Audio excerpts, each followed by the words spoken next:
Herbs are one of the few things I actually grow myself, but I think they grow more out of luck than because of any actual gardening skills. That's why I'm here today at Topmost Herb Farm in Coventry, Connecticut, where owner Carol Miller is going to be kind enough to share her knowledge and expertise with me.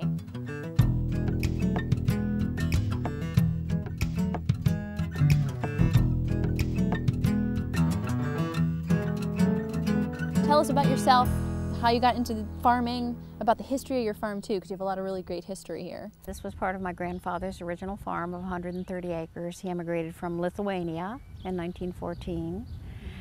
And he and I used to come up here and pick blueberries, and always used to say, I wish I had a house here. So, came to pass. My first husband and I bought this house from the state, dismantled it with the help of a lot of friends, and rebuilt it here. As far as growing herbs, yeah, it's one of those things I didn't set out to learn about herbs, just sort of seeped in. I always gardened, I always planted something, whether it was vegetables or flowers or whatever. How many herbs do you grow in a typical season here? You know, I've never really counted. Every year I try to grow something different, something I've never grown before, sometimes with success, sometimes not so much. So I couldn't even tell you how many I grow. The greenhouse is 100 feet long and it's full. Exactly, that's what I saw on when I looked at the list online. I thought, okay, I'm gonna stop counting. I don't know, there's a lot. What's in a number? Right.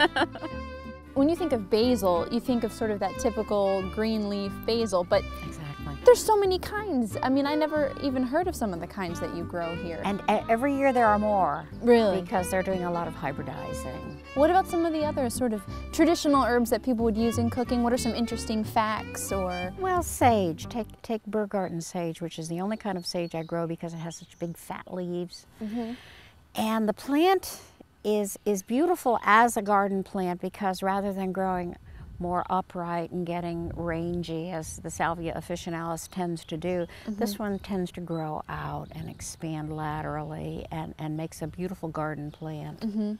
So for a beginner, what are some recommendations you would have of what to grow? Well, people often think of planting an herb garden per se. They'll stop and they'll say, tell me how to plant an herb garden. And I usually say something terribly succinct like buy herbs and plant them, because you don't have to have a particular garden for your herbs. Plant them where you choose to plant them, among your flowers or in a special spot or someplace that you're going to walk by every day. Now you also host two pretty big events here at the farm. So why don't you tell us a little bit about those events?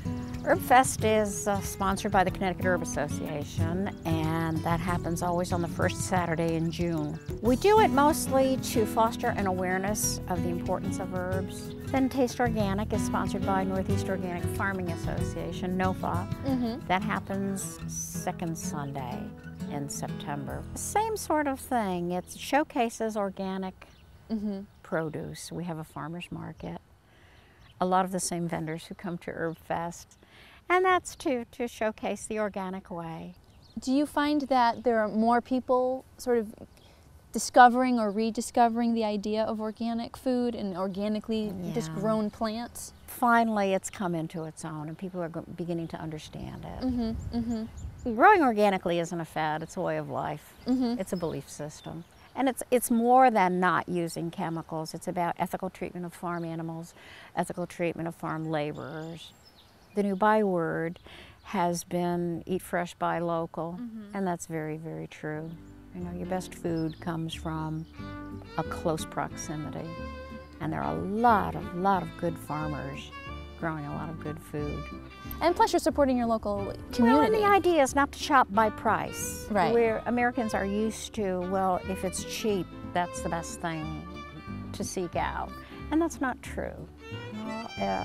Organic farmers work very hard for their produce, you know, to produce quality vegetables and grass-fed beef, things like that, cheeses, eggs, and nobody's getting rich.